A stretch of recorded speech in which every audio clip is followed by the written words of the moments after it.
Vamos lá! Hoje a gente vai mergulhar de cabeça num dos capítulos mais intensos do Apocalipse. E olha, as trombetas não são bem sobre prever o futuro, sabe? Elas são, na verdade, alertas espirituais muito profundos que continuam ecoando até hoje. Elas nos obrigam a olhar para algo que vai muito além do caos, a condição do coração humano. Então, bora entender isso melhor.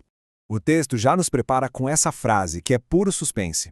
Basicamente uma grande aflição já passou. Mas, atenção, tem mais dois vindo por aí e eles são ainda mais pesados. É um aviso claro de que a crise espiritual que está sendo descrita vai se aprofundar de um jeito bem dramático. E é aqui que começa o primeiro desses novos ais. A quinta trombeta soa. E com ela vem um tormento que não surge da terra, mas das profundezas, do abismo. É muito importante a gente pegar essa ideia desde o começo. O ataque que vamos ver não é físico, é um ataque espiritual, psicológico. A cena é muito poderosa. Imagina só, uma estrela, que a gente entende como uma figura de um anjo, cai do céu e recebe uma chave. Com essa chave, ela abre o poço do abismo. E o que sai de lá? Uma fumaça mas tão densa que escurece o sol e o ar. É o símbolo de uma escuridão espiritual que vem para cobrir tudo. Agora, olha que interessante a missão dessas criaturas que saem da fumaça. Elas têm ordens bem específicas. Elas não podem destruir a natureza, nem podem matar ninguém. O alvo delas é bem claro. Somente as pessoas que não têm na testa o sinal de Deus. E a ação? Atormentar. E por um tempo limitado, 5 meses. Ou seja, é um juízo super seletivo e com um propósito bem definido. E a aparência desses gafanhotos é uma verdadeira aula de simbolismo. Cada detalhe mostra como esse tormento funciona. As coroas de ouro, falsa autoridade. O rosto de homem, inteligência usada para o mal. Cabelos de mulher, o poder da sedução e do engano. Dentes de leão, pura ferocidade. É, basicamente, a descrição de um poder demoníaco com muitas faces, feito sob medida para atormentar mente e alma. E claro que esse exército do tormento tem um rei. O nome dele é Abaddon, em hebraico, e Apolion, em grego. Mas quer saber? Os dois nomes significam a mesma coisa, o destruidor. Isso não deixa a menor dúvida sobre a natureza e o objetivo dessa força que foi liberada do abismo. Ela é puramente destrutiva. Bom, vamos em frente, porque agora chegamos no segundo ai. Se a quinta trombeta foi sobre tormento espiritual, a sexta trombeta eleva a coisa toda para um nível de destruição física em massa. A intensidade do juízo cresce de um jeito que dá até medo.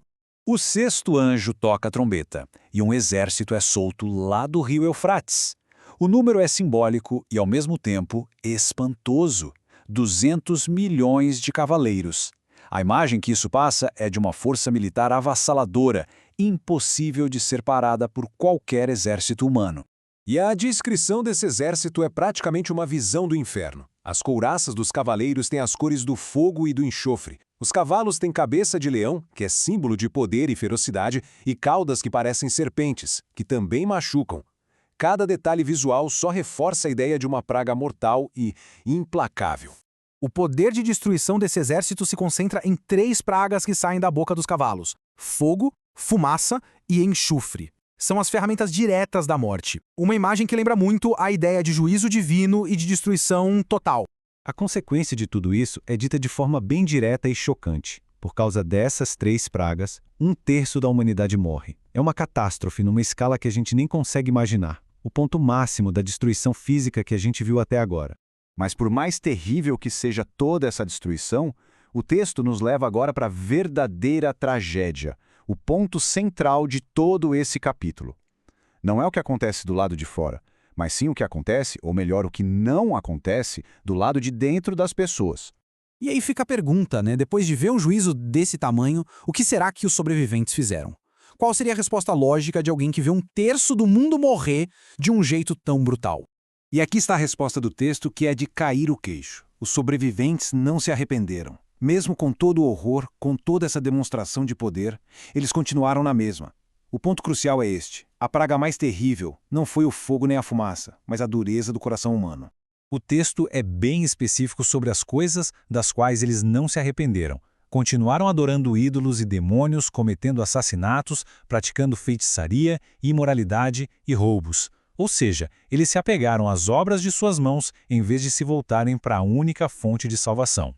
Tudo isso nos leva ao clímax da nossa análise. O Apocalipse não é um livro para deixar a gente com medo do futuro. É um livro para despertar a gente no presente. O som das trombetas é um chamado para nossa consciência hoje.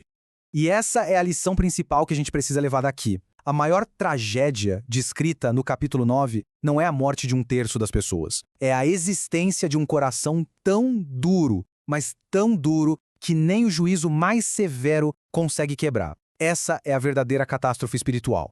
E para fechar, fica uma pergunta para a gente pensar.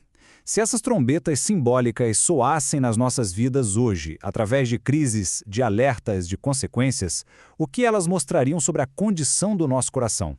Revelariam um coração que se arrepende, que se dobra, ou um coração que insiste no próprio caminho, ignorando todos os sinais? A resposta para essa pergunta é o que realmente importa.